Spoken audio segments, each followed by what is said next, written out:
Hey everybody, welcome back to the Comic Wall. It's your girl, the Outcast Angel, and today, let's talk about, where is it? Issue 186 of The Walking Dead, titled The Powder Keg. And, I'm finally going over the most shocking issue, well, not the most shocking, but the pretty damn shocking issue, guys, because, if you guys haven't read the series yet, or if you guys haven't caught up to us yet, there's going to be spoilers in this episode, some pretty major spoilers, so I'm going to be building up to it anyway, but just so you know. Anyway, yeah, I'm so psyched to be talking about this, and, I have been off my rocker the last, few issues. As far as I know, I haven't gone over a good chunk of the Bill Seinkiewicz variant covers that he's done for the 15th anniversary of The Walking Dead. And so I thought, let's go over them. Like, for issue 184, the last one that I remember not talking about, we have Princess, and she is beautiful. She is gorgeous. It captures her silliness, her spunkiness, and it's just a great cover. I love it so much. It almost looks like an actual picture was taken with a filter over it. It looks great. And of course, the color of her hair and her goggles and everything. Ooh, it is great. Second one we got was issue 185 of Jesus, which, sad enough, a spoiler for the TV show if you guys haven't seen it yet. Which I'll give you 5, 4, 3, 2, 1. Which, of course, was the same month that the episode aired where Jesus dies in the TV show. And I'm pretty sure he's dead. And I'm honestly pretty sure he's dead. And this issue's a little damaged, which it's been a while since I've had it, but it's been in storage. I don't know why it's like that. And so, yeah. And, of course, for this last issue, the last variant cover for 2018 of The Walking Dead, it came out all kinds of weird. We got our boy Negan, and just look at him. He is beautiful. I love it. So yeah, props to Bill Seinkiewicz. You really knocked it out of the park with these things, and I hope we get to see more of your art down the road. And with that being said, I also haven't been doing my tradition of posting these damn things on my wall. So, let's see if I can just scoot this over a little bit, so that way I can show what I'm going to do. Okay, so I haven't posted these up on my wall lately, and so, as we ended on this last line, up here, we have issue 184 of The Walking Dead. Yeah, we have that one. And now we have 185, which is the one that I kept for down here. So, we'll go ahead and tack that on right there. I think that's good enough. Stupid pit boys in the way. And then, now, of course, issue 186. Issue 187 is going to be coming out within the next week. I know I'm, the New Year's resolution, get videos out on time. So, yeah, I'm going to be grinding. So, I'm not going to look very different in certain videos. I mean, I look different enough. My hair is shorter. But yeah, I'm not going to be doing so many wardrobe changes, in coordination with, the issues I'm going to be covering, but I'm going to be grinding so that way I can get out all the issues that I'm late on, hopefully to close out 2018 on a good note and caught up, so that way I don't have to bust my ass for the next few issues that are going to be coming out, because things are going to be getting crazy, guys, and I have to kind of lean down a little. So, issue 186, of course, finishes off the new line of comics that I'll be having on my wall. But yeah, so that's actually not going to be the final sitting place for those issues, because if you guys didn't see in my last in my last video, Megabox video, I got a whole bunch of new,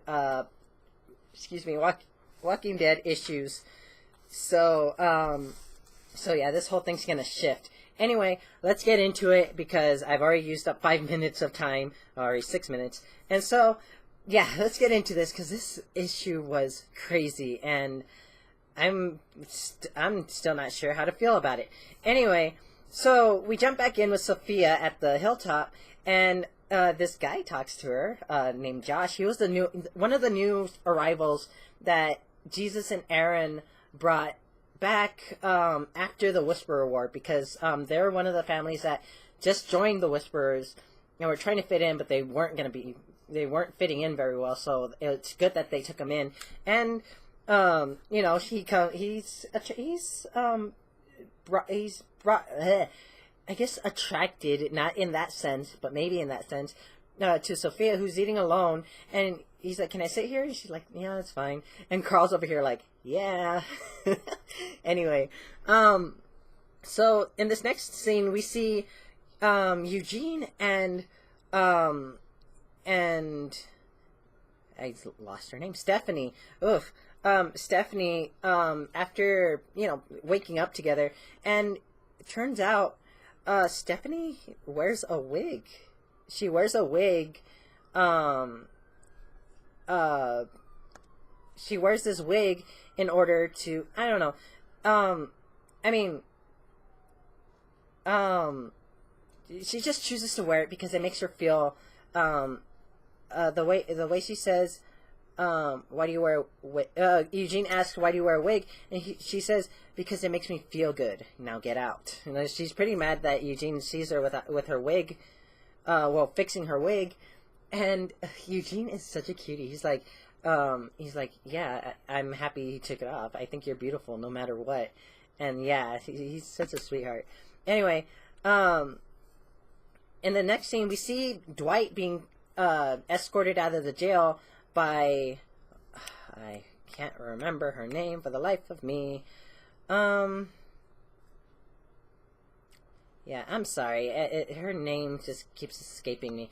But Dwight's walking out of the prison, or the jailhouse, with his girlfriend, and he's obviously pretty salty. His girlfriend is saying, "What the hell were you thinking? You could have been killed." And he's like, "Isn't that true every day? At least this would have been for something that matters." Because, of course, he's trying to convince Rick and the Commonwealth that, you know, they're living in a area, or they're living in this way of life that's not working out very well. And, of course, it's just it's kind of like an Oblivion song, the powerful taking advantage of the weak, or something like that, you know? Anyway, I feel like I hope I'm not, like, lopsided. I try not to move my camera while I'm recording because it bugs me. Anyway, we see Rick talking with Michonne, telling her about how Mercer told him that he's the leader the Commonwealth needs.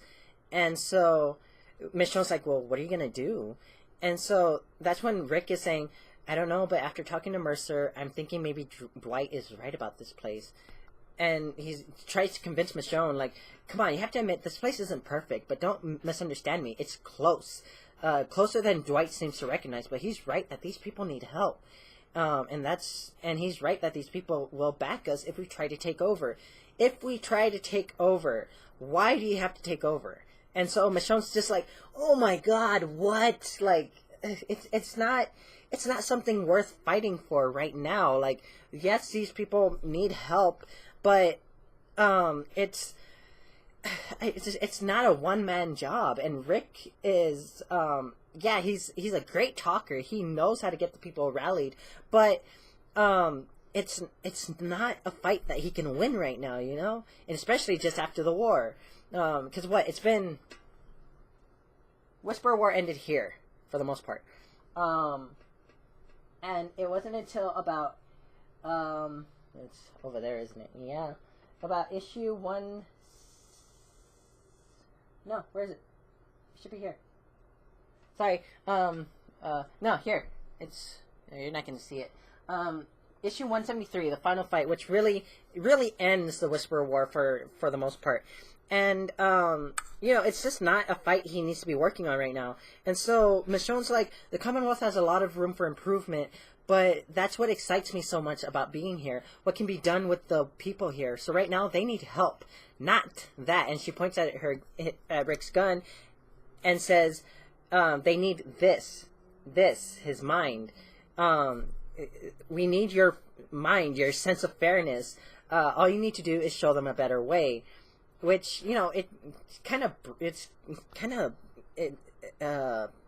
shocking that Rick is even considering this for the most part. Anyway, we jump over to Elodie, who's hanging out with some of her friends, who she hasn't seen in a while, and one of her friends brings up saying, "Look, we're really happy for you, and so happy you found your mother, but." And then one of her friends tries to stop her, and that's when she says, "It's just your mom. She pissed off a lot of people defending those guards, and there's a bit of a cold front coming through, so there's gonna be wind like bugging at my window, defending those guards. And now you're living in that new place with her. I don't know. With everything going on, we're worried about what side you're on. Side, really? These kids are well, of course they're kids. They're not gonna understand. Anyway."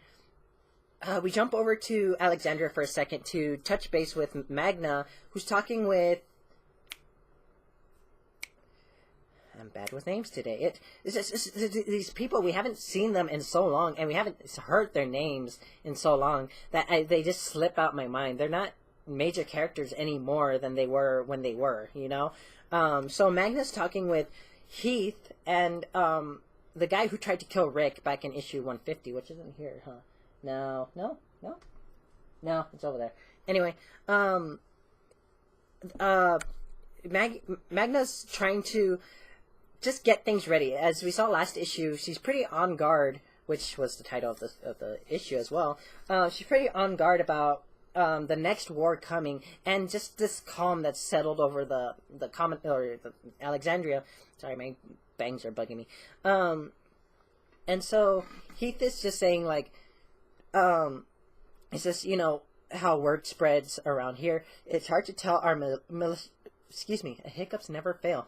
Our militia to stay at the ready without worrying them about what they're getting ready for. And with the sight of the armored guards here from the Commonwealth, it's pretty, his name's Vincent. It's pretty, jarring to them as it is. And so Magna's trying to say, I just want you both to know I'm concerned. So whatever standard level of alertness you guys are operating on, I want you to increase that. Okay? Does that make sense? Whatever. Anyway, we jump back to Rick and the Commonwealth leaders for a second. We see Pamela, Officer Mercer, and Lance and her little lackey. And we see Sebastian in the back for some stupid reason. I'm just really salty about Sebastian. Anyway... she mentions, I'll take the one on the right in the plaid shirt. And so she gets handed a double-barrel shotgun, loads it, takes aim, and fires at this walker. She just fires one shot, and her assistant's like, "Great shot!" And then has Mercer take care of the rest. And yeah, he's left alone to do that. And so Michonne's like, "Should we help him?" And that's when Pamela's like, "Mercer has it covered. He'll catch up." Like, she has no regard for him at all. And obviously this is one of the turning points for Dwight and Rick, because next we see them confronting Mercer about, like, what the hell was that? And Mercer's like, "Oh, you've never been on a hunting party before? Sorry, I should have explained it before we left. The governor usually has us leave a few stragglers out in the wild, not enough to be dangerous, but she likes to take a group out there to make it look like she has a part in keeping the area safe. Gives her something to do." Yeah, and like Dwight said, so that was all just for show. It's disgusting. It's like I don't know. It's just disgusting. It's like our president right now, but whatever. I'm not getting into that. Anyway, like Mercer eventually is saying the Commonwealth is past due for a change. And so now we see Rick and Dwight meeting with Michonne, who organized this meeting in the first place, saying, I'm worried you're going to make a horrible mistake. And so she says, why would you ever stop playing nice? What's your goal here? Are you just itching for a fight? To Dwight. And Rick says, I have to say, I agree with Michonne. From what I can tell, no one, including the people in charge of the Commonwealth, think there's no room for improvement here. I think it's possible we can all work together to make things better for everyone. We agree on what needs to be done. We just disagree on how to do it, or how to get there. And that's when Michonne says, I also believe we can work together with Pamela and her people to right whatever wrongs are present in the system. That's why I hope you don't mind that I invited. And she's interrupted by Pamela bringing in 2 of her armed guards, saying, listening in from the hallway, it's really not my style. Nonetheless, I'm very pleased to hear you and I on the same page, Rick. But Dwight, I'm sorry, but you're just going to have to go. So yeah, she fucked up. Michonne really fucked up. And she says, what are you doing? It was supposed to just be you. Why did you bring them? You agreed to come here to talk. And that's when Pamela's like, you want me to talk with the people colluding against me? Are you insane? And Rick says it better. Michonne, what did you do? And of course this spurs Dwight into saying, like, she's with them. Like, do you see what's going on here? And you know, Michonne was trying to do good. She was trying to make good on you know, having a calm discussion on what needs to change in the Commonwealth, which obviously didn't work. There's going to be several times before you get to a solution that things aren't going to go right. So this is one of them. But this got blown way out of control because Dwight really loses it. He was really unwound up to this point. And he says, do you really think you can peacefully talk her into giving up her power over these people? And that's when Pamela's like, I see now there's no getting around this. Guards, arrest this man. And that's when the guards go in on him, and Dwight pulls his gun and points it right at Pamela's face. And he says, everyone stay the fuck back or I will blow her fucking head off. He's panicked. He's an animal trapped in a corner. He's lashing out. And so Rick's like, what are you doing? And so that's when Dwight says, I know these people, whether it's Negan or this woman, the only thing they respect is power. This is the only thing she'll listen to. Watch. Tell them not to move or you die right now. And so, of course, they don't move. And that's when Dwight's like, we have the advantage here, Rick. We could take their leader down right away. Everything would fall into place without her. People here would thank us. We have to do this. But then Dwight gets shot in the head and falls to the ground, and we see it was Rick who pulled the trigger. He really didn't want to. I know that. He really didn't want to pull that trigger, but he just had to. He couldn't let this go. I screamed. I yelled, and I was at school reading this, and I was like, ah! It was so bad. Anyway, Pamela leaves, thanking Rick, little bitch. I'm sorry, but I have her name on the tip of my tongue. Anyway, the next scene we see Dwight's girlfriend crying over Dwight's body, which in what looks like a morgue, and we see Rick and Michonne looking in on her, looking pretty damn like sad, you know, and just mad. And Rick's like, "Are you happy? Like, you did this. Dwight is dead because of what you did. You think I couldn't have managed Dwight? Do you really think he was going to sway me into putting more lives in danger? What you did? Why did you bring Pamela there? How did you think that was going to go? And you know, Michonne didn't know, but Rick says, "I'll never forgive you for this. I'll never forget how you pushed me into a corner. What you made me do." Because of course, Rick doesn't do things on impulse. Not anymore. You know, he had to learn from past mistakes, which this would have been one of them. And so Michonne says, "Don't you realize what you did will save lives? You avoided a war." And the issue ends with Rick saying, "Did I? Or did I just join the wrong side in one?" So yeah, things got really goddamn brutal, and I'm just so I'm just so upset about Dwight. I really don't think he deserved that. I think he could have been swayed into changing his mind, or at least leaving. Like, just Rick could have convinced him to leave. Like, go, clear your head, but prepare the Alexandrians, like, to figure something out. But it's just, I can tell the letter hacks are gonna be blown up. Not this next issue, but the next issue. Because the way the letter hacks work is that, say you write a letter for this issue, which is what I did. The next you won't see that letter printed until the next issue over, which isn't the next one, but this one. And yeah, so I'll probably do a reading of some of the letter hacks there, because they get pretty interesting. Anyway, that's the end of this video. Thank you guys for watching. I hope you guys liked it, and if you did, drop a like, show the love, hit that subscribe button to get more of my videos, ring the bell to get notifications on when I post new videos, so that way you guys stay updated and don't miss out. And I'll see you guys next time. Bye.